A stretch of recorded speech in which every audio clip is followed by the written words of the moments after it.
எசேக்கியேல் தீர்க்க தரிசன புஸ்தகம் அதனுடைய 22ஆம் அதிகாரம் 30ஆம் வசனம். தெரிந்த வசனம் வாசிங்க பாப்போம். எசேக்கியேல் தீர்க்க தரிசன புஸ்தகம்.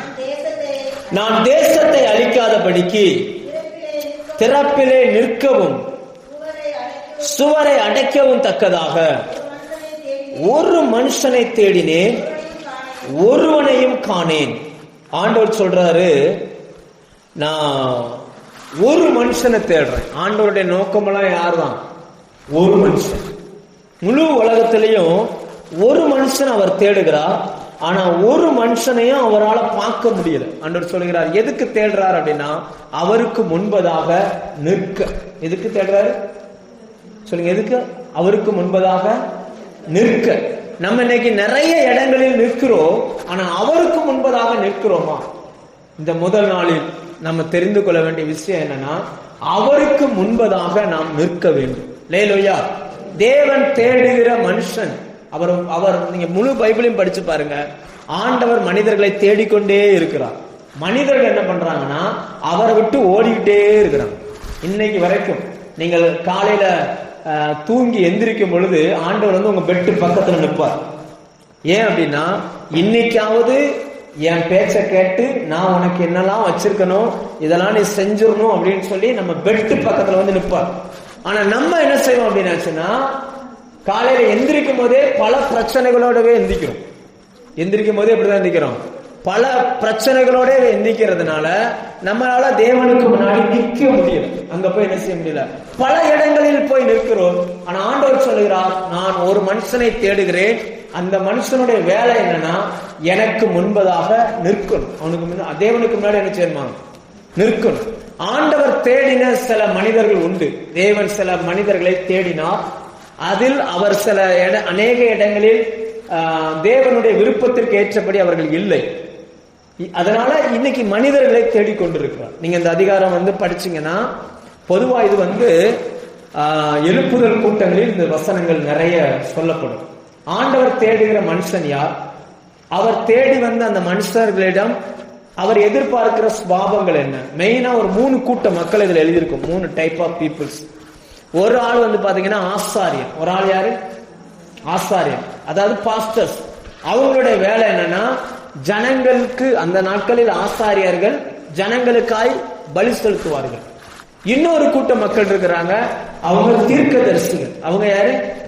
தீர்க்கதரிசிகள். அவர்கள் தேவ சமூகத்துல தேவனுடைய சத்தத்தை கேட்பார்கள். அவங்க தேவன்கிட்ட பேசுவாங்க. ஆசாரியர்கள் ஜனங்கள்கிட்ட பேசுவாங்க. மூணாவது ஒரு மக்கள் கூட்டம் இருக்காங்க. அவங்க யாருன்னா பிரபுக்கள். அவங்க யாரு? நிறைய ஆவிக்குரிய வரங்களை பெற்றவர்கள், எதிலுமே குறைவில்லாதவர்கள், அன்னைக்கு வாழ்ந்த அந்த ஜனங்கள்.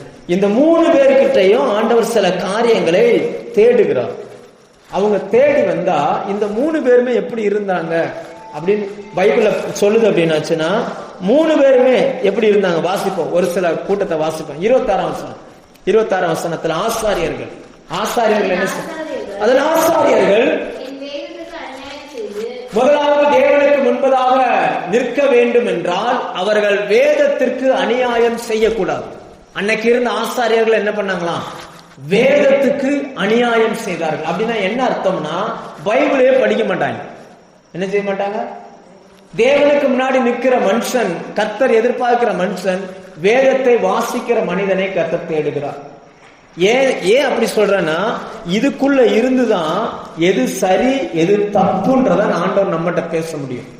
ஆனா நம்ம என்ன செய்யறோம்னா, இத படிக்கிறதே இல்லை. நிறைய நேரங்களில் இதை வாசிக்காமலே விட்டுட்டு நாம் நமக்கு தெரிந்தபடி எல்லாமே செய்யறதுனால ஆண்டவர் சொல்லுகிறார், அவர்கள் என்னுடைய வேதத்துக்கு அநியாயம் செய்தார்கள். அப்ப தேவன் தேடி வந்தார் முதல்ல ஒரு கூட்டத்துக்கிட்ட. அந்த கூட்டத்தை அவர் எதிர்பார்த்தது என்னன்னா, வேதத்தை அவர்கள் வாசிக்க வேண்டும் விரும்பினார்.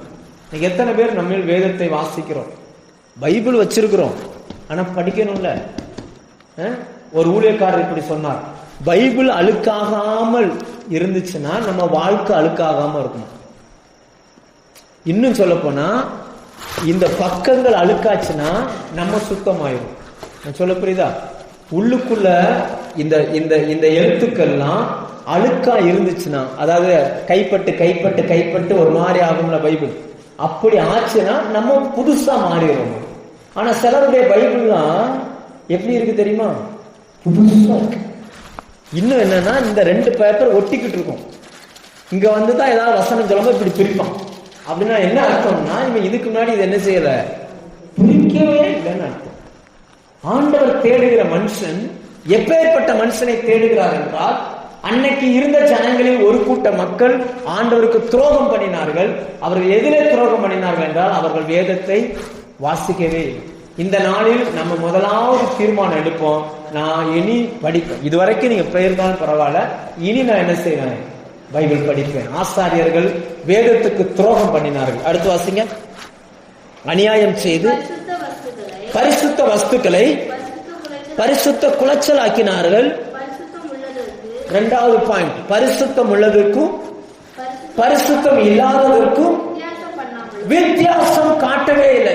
இது கடவுளுக்கு பிடிக்கும், இது கடவுளுக்கு பிடிக்காதுன்னு சொல்லி அந்த வித்தியாசத்தை அவர்கள் காட்டவே இல்லை. தேவன் தனக்கு முன்னாடி நிற்கிற ஒரு கூட்டத்தை எதிர்பார்த்தார். அந்த கூட்டத்துக்கிட்ட சில குணத்தை எதிர்பார்த்தார். முதல் குணம் பைபிளை படிக்கணும். 2வது குணம், அவருக்கு எது பிடிக்காதோ அது நமக்கும் பிடிக்காது. ஹல்லேலூயா. அவருக்கு பிடிச்சதுதான் எனக்கு பிடிக்கும், அவருக்கு பிடிக்காததெல்லாம் நமக்கு என்ன செய்யாது. அப்படி இருக்க நாம் பழகி கொள்ள வேண்டும். ஹல்லேலூயா. ரைட்டா? தேவனுக்கு என்னெல்லாம் பிடிக்கும், என்னெல்லாம் பிடிக்காது சொல்லுங்க. என்னெல்லாம் பிடிக்கும், என்னெல்லாம் பிடிக்காது. ஒரு மாதிரியா பாக்குறீங்க? அவருக்கு என்ன பிடிக்கும்? பாவிகளை அவருக்கு ரொம்ப பிடிக்கும், பாவத்தை பிடிக்காது. 2க்கும் வித்தியாசம் இருக்கு. பாவியை பிடிக்கும், பாவத்தை. எந்த மனுஷனையும் அவர் நேசிக்கிறார், அந்த மனுஷனுக்குள்ள இருக்க பாவத்தை மட்டும் அவர் என்ன செய்யறாரு, வெறுக்கிறார். அந்த பாவத்தை அவர் சுமந்து தீர்த்தபடியினால் அந்த மனுஷன் அந்த பாவத்தை விட்டுட்டு அவருடைய பரிசுத்தத்தை எடுத்துக்கொண்டு வரணும்னு அவர் விருப்பப்படுகிறார். அந்த வித்தியாசத்தை நீங்கள் காட்ட வேண்டும். உங்க வீட்டுல என்ன செய்யணுமா சொல்லுங்க, நீங்க தான் என்ன செய்யணும், காட்டணும். எப்படி காட்டுவீங்க? இயேசு ஒரு ஓமை, நிறைய ஓமை சொல்லும் பொழுது ஒரு ஓமை சொன்னார். இந்த புளித்த மாவுன்னு ஒரு ஓமை சொன்னார். நீங்க மத்தேயு 13:33 நினைக்கிறேன், எடுத்தவங்க வாசிங்க. பரலோக ராஜ்யத்தை குறித்து அவர்களுக்கு ஒரு ஓமையை சொன்னார். பரலோக ராஜ்யம் புளித்த மாவுக்கு ஒப்பா இருக்கிறது. அதை ஒரு ஸ்திரீ எடுத்து முழுவதும் புளிக்கும்படி 3 படி மாவிலே அடக்கி வைத்தாள். இந்த வசனம் இதானா? சரிதானா? 33 வசனம் சரிதானா? சரி, இங்க பாருங்க. பரிசுத்தம் பரலோகத்தின் ரகசியம். பரிசுத்தம் இல்லாமல் ஒருவரும் தேவனை என்ன செய்ய முடியாது, தரிசிக்க முடியாது. அப்ப ஆண்டவர் என்ன சொல்றார், பரலோக ராஜ்யத்துக்கான ரகசியம் என்னன்னா, அந்த புளித்த மாவு. அது எனக்கு பேர் என்னது, நம்ம ஊர்ல எல்லாம் முந்தி எல்லாம் பாத்தீங்கன்னா சில வீடுகள்ல இப்ப மாதிரி தயிர் கிடைக்காது கடைகள்ல. ஒரு 35-40 வருஷங்களுக்கு முன்னாடி எல்லாம் கடையில தயிர்லாம் விற்க மாட்டாங்க. என்ன செய்வாங்கன்னா, எல்லா வீட்லயும் மாடு இருக்கும். சாப்பிட்டு முடிச்சுட்டு கொஞ்சோண்டு உரமோர் வாங்கி, உர தானே சொல்லுவாங்க, அதை வாங்கி ஊத்துவாங்க. சில வீடுகள்ல தயிர் காலியாயிடும். உடனே பக்கத்து வீட்டுல போய் ஒரு சின்ன கிண்ணத்தை எடுத்துருப்பாங்க, ஏக்கா கொஞ்சம் உர கொடுங்கக்கா அப்படிம்பாங்க. அவங்க கொஞ்சம் தயிர் கொடுப்பாங்க. இந்த தயிரை கொண்டுட்டு போய் என்ன செய்வாங்க, ஊத்துவாங்க. இப்போ ஒரு 2 லிட்டர் பாலுக்கு எவ்வளவு தயிர் ஊத்துவாங்க? கொஞ்சம் தயிர் ஊத்துனா போதும். இந்த தயிர்ல இருக்கிற புளிப்பு இது எதுல போய் சேருதோ அதை சுத்தி இருக்கிற எல்லாத்தையும் என்ன பண்ணிடுமா, புளிக்க பண்ணிடும். இப்ப பரிசுத்தம் உங்களுக்குள்ள வந்துருச்சுன்னா, நீங்க கொஞ்சம் ஆளுதான், நீங்க சாதாரண ஆளுதான். ஆனா நீங்க இருக்கிற வீட்டுல உங்க மூலமா அந்த பரிசுத்தம் என்ன செஞ்சிடும், வந்துடும். வந்துச்சுன்னா தான் தேவனுடைய பரிசுத்தம் உங்களுக்குள்ள இருக்குன்னு அர்த்தம். வரலன்னு அந்த புளிப்பு, அந்த தயிர் புளிப்பான அந்த தயிர் பாலை எடுத்து மாத்திருது, தயிரா மாத்துது. அப்படி மாத்தலன்னா நீங்க ஊத்துறது தயிரே கிடையாது. நான் சொல்ல புரியுதா? அப்போ அதுதான் ஆண்டவர் சொல்லுகிறார், பரலோக ராஜ்யம் புளித்த மாவுக்கு ஒப்பா இருக்குது. அது முழுவதும் புளிக்கும்படி அந்த பெண் எடுத்து 3 படி மாவில் அடக்கி வைத்தாள் அப்படின்ற. இப்ப பரிசுத்தம் உங்ககிட்ட கொஞ்சம் தான் இருக்குது, அது பரவாயில்ல. அந்த கொஞ்சம் உங்களுக்குள்ள வந்துட்டா கூட உங்க வீட்டு உங்களை சுற்றி இருக்கிற எல்லாரையும் அது என்னவா மாத்தணும்னா நீங்க பரிசுத்தத்துக்கும் பரிசுத்தம் இல்லாததுக்கும் வித்தியாசம் காட்டணும். தேவன் பாவியை நேசிக்கிறார் என்றால் நீங்களும் பாவியை நேசிக்கத்தான் வேண்டும். என்ன சொல்றீங்க? சொல்லுங்க. நேற்றும் வீட்டு கூட்டத்துல இதான் சொன்னேன். தேவன் சுத்தமாக்கினவைகளை நாம் அசுத்தமாய் எண்ணக்கூடாது. தேவன் பாவிகளை நேசிக்கிறார். பாவத்தை மட்டும்தான் ஆண்டவர் என்ன செய்றாரு? வெறுக்கிறார். உங்க வீட்டுல இருக்கிற யாரையும் நீங்க வெறுக்க கூடாது. எல்லாரையும் நீங்க நேசிக்கணும். எல்லாருக்காகவும் ஜெபிக்கணும். சில நேரங்கள்ல பாத்தீங்கன்னா நம்ம நாட்டுக்காகலாம் பயங்கர ஜெபமா இருக்கும். வீட்டுல இருக்கிற ஆளுக்கு என்ன செய்ய மாட்டோம். நான் சொல்றது உண்மைதானா? அதைத்தான் ஆண்டவர் ஒரு கூட்ட ஜனங்களிடம் எதிர்பார்த்தார். முதல்ல அவங்க பைபிள் படிக்கல. ரெண்டாவது பரிசுத்தத்துக்கும் பரிசுத்தம் இல்லாததுக்கும் வித்தியாசத்தை அவங்க என்ன செய்யல, காட்டல. பரிசுத்தத்தின் உச்சக்கட்ட அளவு யாருன்னா இயேசுதான். அவர் ஆண்டவர் சொன்னார், நான் நீதிமான்களை அல்ல பாவிகளையே மனம் திரும்புவதற்கு அழைக்க வந்தேன் அப்படின்னா. வைத்தியனுக்கு தான் டாக்டர், அதாவது பிணியாளிகளுக்கு தான் டாக்டர் தேவை. நல்லா இருக்கிற ஆளுக்கு என்ன இல்ல தேவையில்லை. நல்லா இருக்கிற ஆள் ஆஸ்பத்திரி போவாங்களா? உடம்பு முடியாத ஆளு தான் ஆஸ்பத்திரி போகணும். அப்ப தேவன் யாருக்கு தேவை என்றால் பாவிகளுக்கு தேவை. உங்க மூலமா அதை வெளிப்படுத்துவதற்கு தான் உங்களை தேவன் தெரிந்து கொண்டார். லேலுயா, நீங்க தான் இன்னைக்கு உங்க வீட்டுல இருக்கிற உரமோர். உங்களை வச்சுதான் மீதி எல்லாத்தையும் என்ன செய்ய போறாரு, அவர் வந்து மாத்த போறாரு. அப்ப நீங்க அந்த அதுக்கு அந்த வித்தியாசத்தை காட்டணும், நீங்க நேசிக்கணும். இது சாதாரணமா நடக்கிற விஷயம் இல்லை. ஏன்னா இங்க உட்காரும் போது கேட்கலாம் நல்லாதான் இருக்கும். வீட்டுக்கு போன உடனே நம்மளுடைய மாம்சம் கொஞ்சம் ஒட்டைகிற மாதிரி இருக்கு அவங்க பேசுற வார்த்தைகள். எப்படி அவங்களை நேசிக்க முடியும்? நம்ம சில நேரங்கள் நினைப்போம், போய் போய் இவனை கட்டி வச்சுட்டு உயிரை வாங்குறாங்களே, ரைட்டா? அப்ப நம்மளை அறியாம அந்த வார்த்தைகள் வரும். அப்ப ஆண்டவருக்கு தெரியாதுன்னு நினைக்கிறீங்களா? அவருக்கு தெரியும். அவர் நம்புறாரு, என் பிள்ளையினால இவங்களை நேசிக்க முடியும் நம்புறாரு. உங்க அன்பு தான் அவங்கள மாத்துமே தவிர வேற எதுவுமே நெசியாது. உலகத்துல எல்லா சாமியும் ஆயுதத்தை தூக்கிட்டு வரும் பொழுது இயேசு மட்டும் அன்போடு இந்த பூமிக்கு வந்தார். லேலுயா, உண்மையா இல்லையா? நம்ம பார்த்த சாமியெல்லாம் எப்படி சாமி? கையில அருவா வச்சிருக்கோம், பெரிய சூழாயுதம் வச்சிருக்கோம், உண்மைதானே? ஆனா இயேசு சாமி எப்படிப்பட்டவர்னா அவர்கிட்ட எதுவுமே இந்த வெப்பன்ஸே கிடையாது. அவர் வைத்திருக்கிற ஆயுதம் என்னன்னா அன்பு மட்டும்தான். அதை தான் இன்னைக்கு நம்ம கிட்ட கொடுத்திருக்கிறார். அதுதான் பரிசுத்தம். அல்லேலூயா. அந்த அன்பை காட்டணும். அடுத்த அந்த ஆசாரியர்கள் என்ன செஞ்சாங்க பாருங்க. வித்தியாசம் காட்டாமலும் அசுத்தம் இல்லாததற்கும் வேற்றுமையை காண்பியாமலும் இருந்து என் ஓய்வு நாட்களுக்கு தங்கள் கண்களை மூடிக்கொள்கிறார்கள். நான் கனவீனம் பண்ணப்படுகிறேன். ஆண்டவர் சொல்கிறார். ஒரு கூட்ட மக்களை தேடினார். அந்த மக்கள் யாருன்னு பாத்தீங்கன்னா ஊழியம் செய்யறவங்க பைபிளை படிக்கலன்றார். ரெண்டாவது வித்தியாசம் காட்டல, பரிசுத்தத்துக்கும் பரிசுத்தம் இல்லாததுக்கும். எது சரி எது தப்புன்னு சொல்லி கொடுக்கல, எது அசுத்தம் எது பரிசுத்தம் சொல்லி கொடுக்கல. அடுத்து என்னன்னா ஓய்வு நாட்களுக்கு கண்களை மூடிக்கொள்கிறார்கள். நான் அவர்கள் நடுவில் கனவீனம் பண்ணப்படுகிறேன் அப்படின்னா. அப்ப ஆண்டவர் ஏமாற்றம், அந்த ஜனங்கள் மத்தியில ஏமாற்றம். ரெண்டாவது ஒரு கூட்டம். அடுத்த வசனம் வாசிங்க. இல்ல 28 வசனம். தீர்க்கதரிசி என்ன செய்றார்கள்? தீர்க்கதரிசிகள் தரிசனம் பார்க்கிறவர்கள், சொப்பனம் பார்க்கிறவர்கள். அவர்களை குறித்து சொல்லுகிறான். அபத்தமானதை தரிசித்து போன ஞாயிற்றுக்கிழமை ஆண்ட்ரூஸ் மாமன் வந்திருந்தார். ஆண்ட்ரூஸுக்கு ஒரு மாமா இருக்கார்.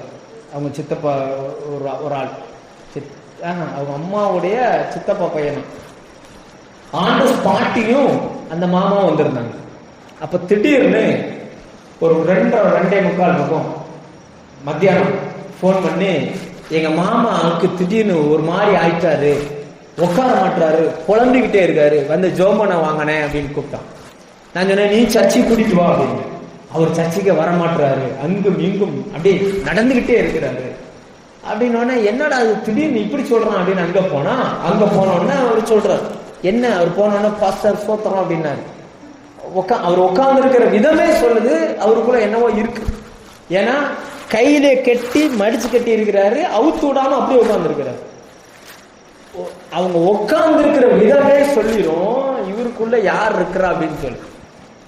என்ன விஷயம் அப்படின்னு கேட்டா, ஒரு முந்தின நாள் சனிக்கிழமை யாரும் அவருக்கு தெரிஞ்ச ஒருத்தர் ஒரு கேரளால இருந்து ஒரு பாச கூட்டிட்டு வந்தார். ஒரு ஊழியக்காரர். அவர் வந்து இவருக்காக ஜெபம் பண்ணிட்டு வயிற்றுக்குள்ள வந்து மருந்து கிடக்கு, அந்த மருந்தை வெளியில எடுக்கணும். ஒரு டம்ளர்ல தண்ணி எடுங்க, எண்ணெய் ஊத்துங்க, ஜோம் பண்ணி கொடுத்துட்டாராம். காலையில உங்களுக்கு மோஷன் போகும்போது அந்த மருந்து போயிடும். இவர் ஜோம் பண்ணாம கொடுத்தாலே மோஷன் போயிடும், அதை பத்தி பிரச்சனை இல்லை. அது மேட்டர் இல்ல. 3000 ரூபாய் காணிக்க கொடுங்கன்னு வாங்கிட்டு போயிட்டார். இவர் அன்றாடம் கூலி வேலை பார்த்து பொழைக்கிற மனுஷன். அன்னைக்குதான் சம்பளம் வாங்கிட்டு வந்திருக்காரு. இருந்த காசத்துக்கு அங்க கொடுத்துட்டாரு. வாங்கினவர் வாங்கிட்டு போயிட்டார். இப்ப இவருக்கு பிரச்சனை என்னன்னா, என் காசு போச்சு. பிரச்சனை என்ன? காசு போச்சு, 3000 போச்சு, 3000 போச்சு. அதைத்தான் இங்க வசனம் சொல்லுகிறது. தீர்க்கதரிசிகள் அபத்தமானதை தரிசிக்கிறார்கள். இலவசமாய் பெற்றீர்கள், இலவசமாய். உண்மைதானே? உண்மையா இல்லையா சொல்லுங்க. இலவசமாய் பெற்றீர்கள், இலவசமா என்ன செய்யுங்க? கொடுங்க. அப்ப நான் அவன்கிட்ட சொன்னேன், ஏன்டா இங்கெல்லாம் ஊழியக்காரன் இல்லைன்னா உனக்கு கேரளாவில் வந்து ஊழியக்காரன் வர சொன்ன நீ அப்படின்னு வச்சுன்னா அவன் அப்படி பேந்த முழிக்கிறான் அந்த ஆளு. அது ஒரு மாமா. எதுக்கு இதை சொல்றேன்னா, அந்த தீர்க்கதரிசிகள் அபத்தமானதை பொய்யானதை தரிசிக்கிறார்கள். அடுத்து வாசிங்க. கர்த்தர் உரைக்காதிருந்தும் கர்த்தராகிய ஆண்டவர் உரைத்தார் என்று சொல்லி அவர்களுக்கு சாரமற்ற சாந்தை பூசுகிறார்கள். அவர்களுக்கு என்ன பண்றாங்களா? இது நமக்கு தெரியும்ல, கொத்தனார் வேலைக்கு போனவங்களுக்கு எல்லாம் தெரியும். ஒரு 6 சட்டி மண்ணு 1 சட்டி சிமெண்ட் போட்டு விரவினா செவுத்துல நிக்கும். ஆனா சில கட்டடங்கள், கவர்மெண்ட் கட்டடங்கள் கட்டுறான், அங்க போனீங்கன்னா 15 சட்டி மண்ணு 1 சட்டி சிமெண்ட். அதுல கலரும் இருக்காது, ஒண்ணு இருக்காது. அதனாலதான் சில கவர்மெண்ட் கட்டட பாலங்கள்லாம் இடிஞ்சு விழுகுது. ஏன்னா அவங்க கட்டுறாங்க, ஆனா என்ன இல்ல, அதுல சாரம் இல்லை. அப்படின்னா என்ன அர்த்தம்னா, சரியான அளவு. இன்னைக்கு வந்து பாத்தீங்கன்னா ஒரு பிரசங்கம்னு எடுத்தா சமநிலையா இருக்கணும். பாவம் எது பாவம்னு சொல்லணும், எது பரிசுத்தம்னு சொல்லணும், பரலோகம் எதுன்னு சொல்லணும், நரகம் எதுன்னு சொல்லணும். இப்படி சமநிலையா இல்லாம எதையாவது ஒண்ணு அதிகமா சொன்னாங்கன்னா வசனம் அதை சொல்றது சாரமற்றது. அது என்னவா? அதுல ஒண்ணுமே இல்லைங்க, சும்மா பூசுறான், மண்ணல வச்சு பூசுறான். கேட்டா நான் சிமெண்ட் சேர்த்திருக்கோம்ல அப்படின்றான். அதுதான் இன்றைக்கு இருக்க தீர்க்கதரிசிகள். அப்ப ஆண்டவர் அவர்களையும் நம்பி ஏமாறுகிறார். ஃபர்ஸ்ட் ஆசாரியனை நம்பி ஏமாறுகிறார். அந்த கூட்டம் என்னன்னா, இன்னைக்கு பைபிள் நம்மளே என்ன சொல்லுது? ஆசாரியர்கள். நம்மள என்ன சொல்லுது? அப்படிதானே? ஆசாரியர்களும் ராஜாக்களும். பைபிள் படிக்கிற அந்த கூட்டம் பைபிள் படிக்க மாட்டாங்க. நான் உங்களை சொல்லல, அந்த ஆசாரியர்கள் பைபிள் படிப்பதில்லை. அடுத்து என்னன்னு பாத்தீங்கன்னு சொன்னா, எது பரிசுத்தம் எது பரிசுத்தம் இல்லைன்னு நினைச்ச மாட்டாங்க. இன்னைக்கு பரிசுத்தம்னாலே நம்ம என்ன நினைக்கிறோம்னா, ஒயிட் அண்ட் ஒயிட் போடணும், பாஸ்டர், நகையை கலட்டணும், முடிய ஒட்ட வெட்டணும், செருப்பு போடாம நடக்கணும், இதுதான் பரிசுத்தம் நம்ம மைண்ட்ல வந்துருச்சு. இது இல்ல. ஆண்டவர் சொல்கிறார், நான் பரிசுத்தராய் இருக்கிறது போல அப்படின்றார். ஆண்டவர் ஒயிட் அண்ட் ஒயிட் தான் போடுறான்னு எங்கேயுமே இல்ல. நீங்க பரலோகத்துக்கு போனாதான் நம்ம தான் பார்க்க முடியும், போய் தான் பார்க்கணும். இல்லையா? இப்ப பாவம் செய்யறதுக்கு அங்க எந்த மனுஷனும் கிடையாது. அவர் எங்க போய் பீடி சிகரெட் வாங்கி அடிக்கிறது? சொல்ல புரியுது உங்களுக்கு? அவர் எங்க போய் பீடி சிகரெட் வாங்கி அடிக்கிறது? ஆண்டவர் சொல்ல, நான் பரிசுத்தர் அப்படின்னா அவர் நம்மை நேசிக்கிறார், அவர் வேறு பிரிக்கப்பட்டவர். நம்மளும் அப்படி இருக்க பழகி கொள்ள வேண்டும். சத்துருக்களை நேசிக்கணும். பொதுவா சொல்லுவாங்க, மன்னிக்காத மனுஷனில் மன்னிக்கிற இயேசு இருக்க மாட்டான். சொல்ல புரியுதா? உங்க வீட்டுல உங்க பிள்ளைகளை, உங்க கணவனை, பக்கத்து வீட்டுக்காரன, மாமியார நீங்க மன்னிக்கலன்னா மன்னிக்கிற இயேசு உங்ககிட்ட இருக்காருன்னு சொல்றது போய். அததான் அந்த வித்தியாசத்தை காட்டல. இந்த கூட்டம் அடுத்து பாத்தீங்கன்னு சொன்னா, சாரமற்ற சாந்தை பூசுகிறார்கள். அடுத்து தேசத்தின் அடுத்து அதுக்கு மேல அந்த பிரபுக்கள் 27ஆம் வசனம். அதன் பிரபுக்கள், அதன் நடுவில் இருக்கிற அதன் பிரபுக்கள், ஓனாய் எப்பவுமே சாயங்காலத்தில் தான் இறைக்கவும். சாயங்காலத்தில் தான். சாயங்காலம் என்பது பகல் காலமும் கிடையாது, ராத்திரி காலமும் கிடையாது. 2 கட்டான் டைம். 2 கட்டான் மனநிலையில் இருக்கிற அநேகரை அந்த ஓநாய்கள் பிடிக்கிறது. அந்த ஓநாய் போய் என்ன செஞ்சிருது? பிடித்து கொள்ளுகிறது. அடுத்து வாசிங்க. அவங்ககிட்ட பணம் இருக்குது, பணம் இருந்தும் இன்னும் பணம் அந்த பிரபுக்கள்னாலே தெரியும்ல, நிறைய பணம் வச்சிருக்கிறவங்க, ஆனாலும் அநியாயமா பணம் சம்பாதிக்கிறாங்க. ஒரு கொஞ்சம் கூட என்ன கிடையாது, நியாயமே கிடையாது. பணம் இருக்கிறவங்களுக்கு கொடுக்கறதுக்கு மனசே வரமாட்டாங்க பாருங்க. இன்னும் அநியாயமாய் சம்பாதிக்கிறார்கள். தேவ பிள்ளைகள் ஒரு காரியத்தை புரிஞ்சுக்கிடணும். பணம் இருக்கும் போதே மற்றவங்களுக்கு கொடுத்து பழகிருங்க. ரைட்டா? இயேசு ஒரு ஓமை சொன்னார். லூக்கா 16 2 பேரை சொன்னார். ஒருத்தன் லாசரு, ஒருத்தன் ஐஸ்வர்யவான். லாசரு ஐஸ்வர்யவானுடைய வீட்டு வாசல்ல உட்கார்ந்து இருக்கிறான். நாய் அவன் பருக்களை நக்கிச்சான். எது நக்கிச்சான்? அந்த மனுஷனுக்கு ஆயில்மெண்ட் வாங்கி போடுறதுக்கு கூட மருந்து பணம் இல்லை. அந்த ஐஸ்வர்யவான வீட்டுல வளரக்கூடிய நாய் இது என்ன செய்யுது? ஆமா, அதுதான் அவனுக்கு மருந்து. அந்த நாய்க்கு இருக்கிற அறிவு கூட அந்த நாய் ஓனரான அந்த ஐஸ்வர்யவானுக்கு என்ன இல்லை இல்ல. நீங்க அதை படிச்சா தெரியும். அவன் ரத்தாம்பரத்தை உடுத்தினான், ராஜாக்களுடைய வஸ்திரத்தை உடுத்தினான், நல்ல ட்ரெஸ் போட்டான், நன்மைகளை அனுபவித்தான். கஷ்டம்னாலே என்னன்னு தெரியல. ஆனா முடிவு என்ன? எங்க போய் கிடந்தான்னு பைபிள் சொல்லுது. கண்ணீர் உள்ள ஒரு இடத்துல போய் கிடந்துகிட்டு இப்ப சொல்றான், தகப்பனே லாசர்வை கொஞ்சம் அனுப்புங்க அப்படின்னு. யார் போகணுமா? ஏன் இவன் போக கூடாதோ?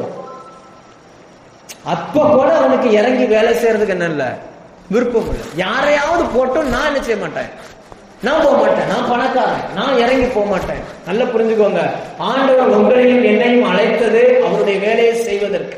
லேலுயா. இவங்க என்ன பண்றாங்கன்னு பாருங்க. சம்பாதிக்கிறதற்கு ரத்தம் சிந்துகிறார்கள். ஆத்துமாக்களை என்ன பண்றாங்களா? கொள்ளையிடுகிறதுனா திருடுறதுன்னு அர்த்தம். கொள்ளையிடுறதுனானது திருடுறவங்களை தான் கொள்ளையடிச்சிட்டாங்க அப்படிம்பாங்க. இன்னைக்கு நிறைய ஆத்துமாக்களை யார் கொள்ளையிடுகிறார்கள் என்றால் பணம் படைத்தவர்கள் கொள்ளையிடுகிறார்கள். லேலுயா. மனுஷனுக்கு இருக்கிற ஏழ்மையை பயன்படுத்தி, அவங்க கஷ்டத்தை பயன்படுத்தி, எத்தனை ஊர்கள்ல, சில ஊர்களுக்கெல்லாம் நம்ம போனோம்னு வச்சுக்கோங்களேன், அந்த ஊர்ல திங்கட்கிழமையில இருந்து சனிக்கிழமை வரைக்கும், ஞாயிற்றுக்கிழமையும் கூட வட்டிக்காரன் வந்துட்டு போயிட்டே இருப்பான். இவங்க வேலை செஞ்சு அதுக்கு தான் என்ன செய்யணும், நல்ல சாப்பாடு சாப்பிட முடியாது. இன்னைக்கு எல்லாரையும் அந்த கடனுக்குள்ள சுக்க வச்சு ஆண்டவர் தேடுகிற மனிதர்கள் இந்த 3 கேட்டகரியில தேடிட்டு வந்தார். 3 பேருமே நல்ல இல்ல. லேலுயா.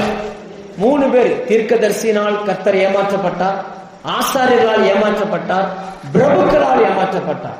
அடுத்ததா தேடாத ஒரு மனுஷன், அவர் தேடாத ஒரு மனுஷனை வேதத்திலிருந்து பார்ப்போம். நெகேமியா 1ஆம் அதிகாரம் எடுத்து, நெகேமியா 1ஆம் அதிகாரம், நெகேமியா 1ஆம் அதிகாரத்துல தேவன் தேடாத ஒரு மனுஷன் எடுத்தவங்க வாசிங்க. 2ஆம் வசனம்.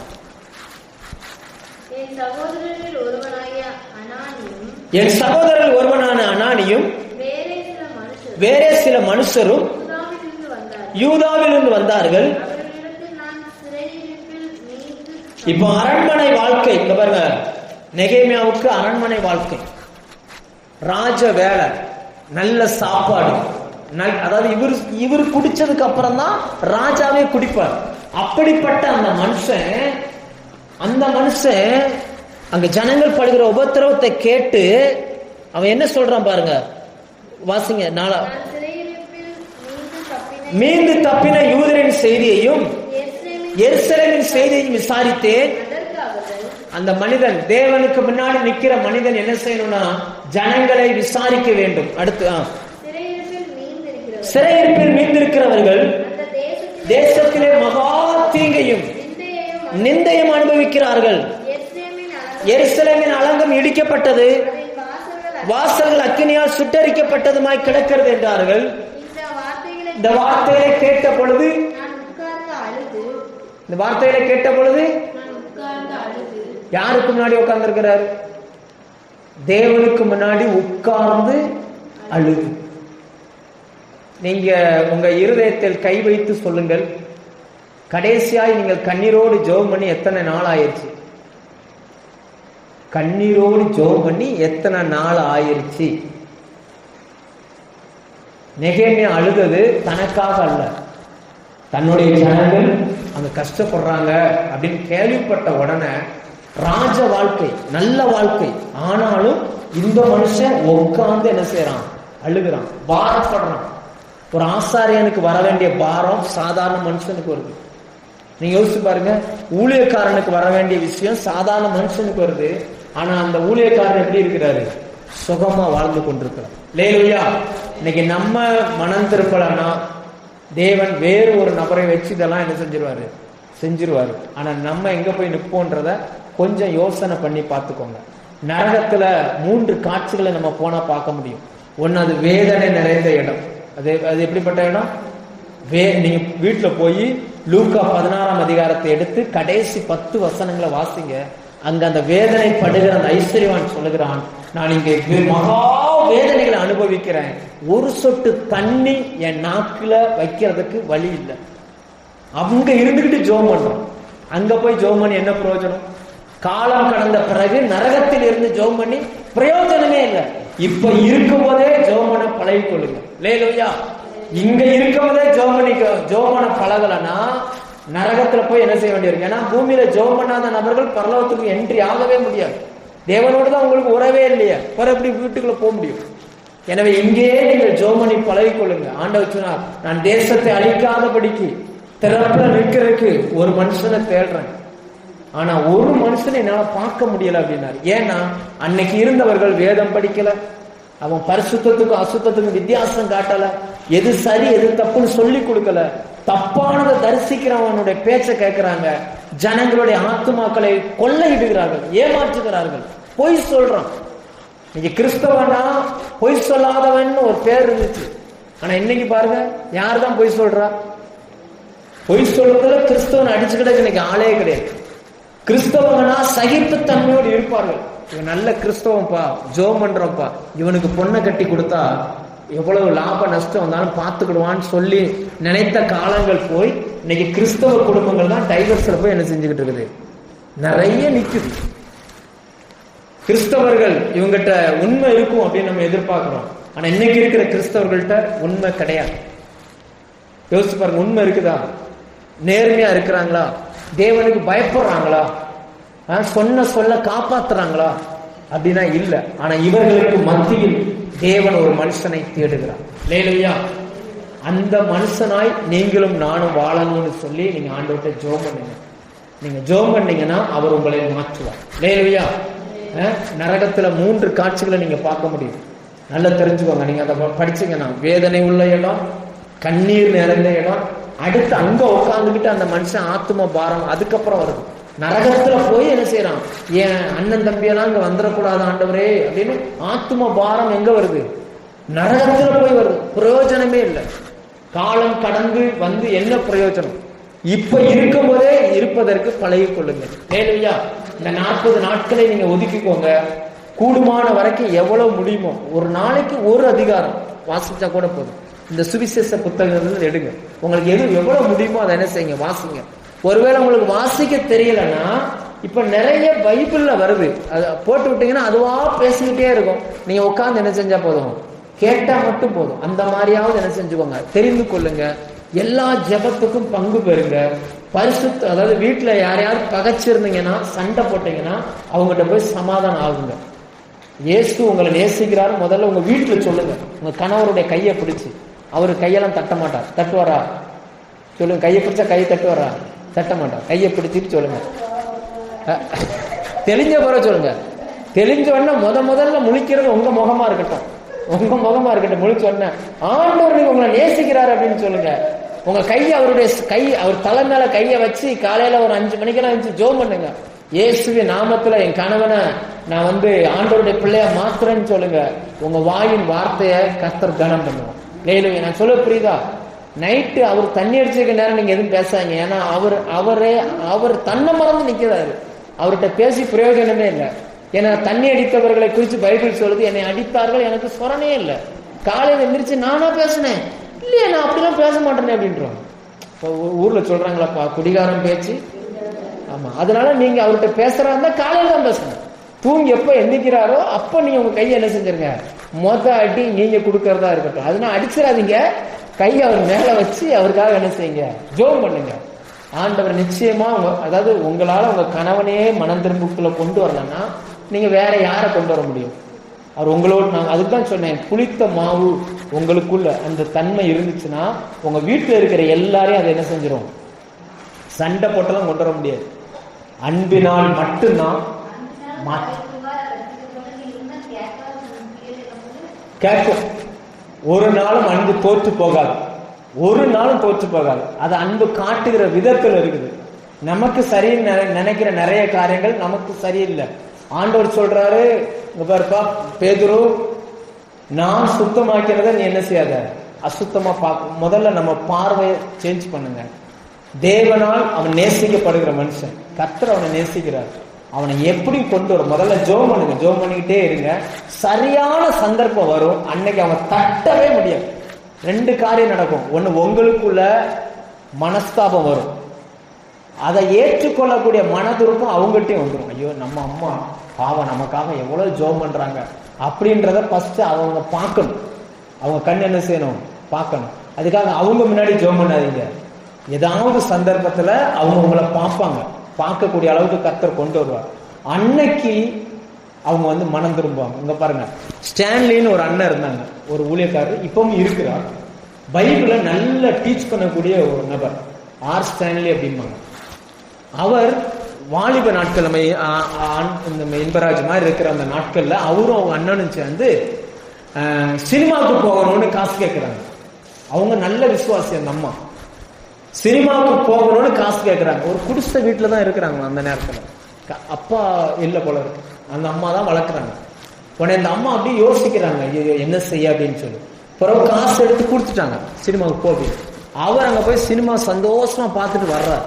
இவரை சினிமாவுக்கு அனுப்பி விட்டுட்டு வருகிற வரைக்கும் அந்த அம்மா முழங்காலே நின்னாங்க. இவங்க வந்ததெல்லாம் அவங்களுக்கு தெரியாது, அந்த அம்மாவுக்கு தெரியாது. அந்த அம்மா நின்று அப்படியே கையை உயர்த்தி, ஆண்டவரே என் பிள்ளைய இந்த சினிமா பழக்கத்துல இருந்து விடுதலை ஆக்குங்க, அவன் உங்க பிள்ளையா மாறணும், உங்க பிள்ளையா இருக்கணும்னு சொல்லி.